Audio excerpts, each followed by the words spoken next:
Hi guys, in this video I will show you how to use Telegram app on two devices. We have two devices here.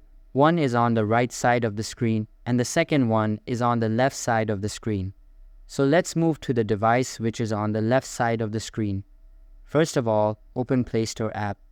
After that, search in the search bar for Telegram and install this app in your device.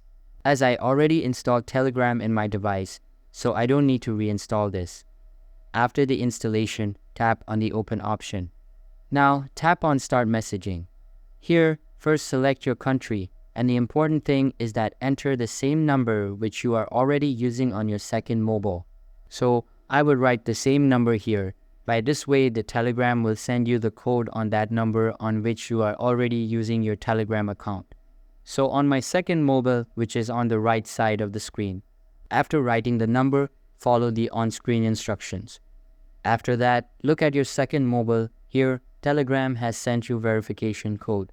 Simply enter that verification on your first device and you are done. So that's all for this video.